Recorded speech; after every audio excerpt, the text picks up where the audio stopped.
Իրանի շուրջ իրավիճակը, մասնավորապես Հորմուզի նեղուցի փակ լինելը, իր ազդեցությունն է թողնում վառելիքի շուկայի վրա։ Բենզինի և դիզվառելիքի գները բարձրացել են։ Մինչ տնտեսագետները զգուշացնում են հնարավոր նոր ալիքի մասին, Իրանի խորհրդարանի խոսնակ Մոհամմադ Բաղեր Ղալիբաֆի կոշտ հայտարարությունները լրացուցիչ լարվածություն են առաջացրել։ Վայելեք բենզինի ներկայիս գները։ Այսպես կոչված շրջափակման պատճառով շուտով կարոտով եք հիշելու լիտրը 4-ից 5 դոլար արժողությամբ բենզինը, նշել է նա։ Տնտեսական տվյալները ցույց են տալիս, որ 2025 թվականի առաջին եռամսյակում Իրանից Հայաստան ներմուծվել է 472.5 հազար տոննա ապրանք, հիմնականում մետաղական արտադրանք և սննդամթերք։ 2026 թվականի նույն ժամանակահատվածում այդ ցուցանիշը նվազել է, հասնելով 423.8 հազար տոննայի։ Նվազում է արձանագրվել նաև արտահանման ոլորտում։ 2025-ին այն կազմել է 4.6 հազար տոննա, իսկ 2026-ին 0.89 հազար տոննա։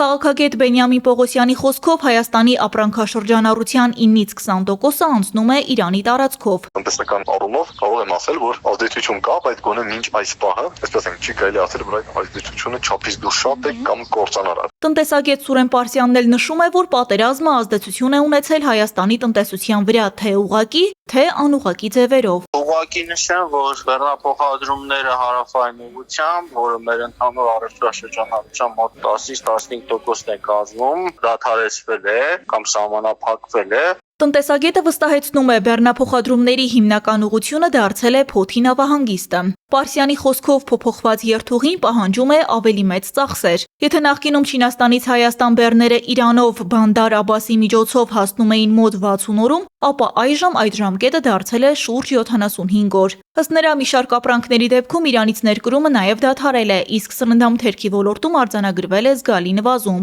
Մասնավորապես նա նշում է, որ Հայաստանը տարեկան մոտ 6 միլիոն դոլարի կաթնամթերք է ներմուծում, և այս հատվածում ևս նկատվում են սահմանափակումներ։ Առհասարակ Իրանից մոտ 30 միլիոն դոլարի չափով մենք սննդամթերք ենք ներկրում, տարբեր մրգեր, բանջարեղեններ, ցիտրուսներ եւ այլն, որոնք Հայաստանում չեն արտադրվում, կամ էլ եթե արտադրվում են, սեզոնային որոշակի գործոն կա, եւ Իրանից մենք կարողանում ենք նույնիսկ ոչ սեզոնին ունենանք տարբեր մրգերի, բանջարեղենների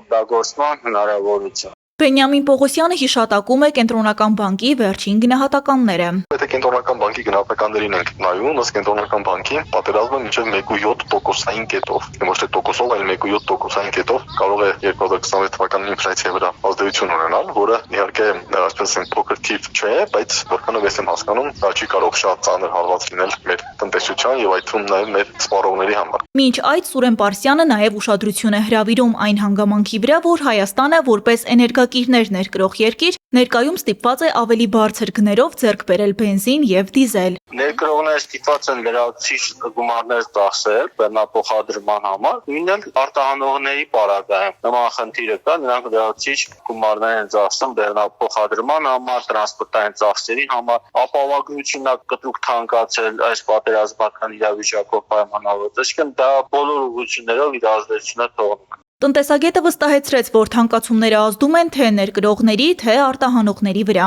Նշենք, որ Ռադար Արմենիային պետական եկամուտների կոմիտեից հայտնեցին, որ թե պատերազմի ժամանակ, թե հիմա դեպի Իրան անխափան իրականացվում են բեռնափոխադրումներ։ Հավելենք, նաև այժմ արտահանվող ապրանքները դարձել են ավելի թանկ, սակայն Հայաստանը շարունակում է կախված մնալ Իրանից էներգետիկ և հումքային մատակարարումներից։ Հաշվի առնելով, որ Իրանը Հայաստանի համար նաև տրանզիտային ուղի է երրորդ երկրների համար, ցանկացած խաթարում կարող է անմիջապես հարվածել արտահանմանը։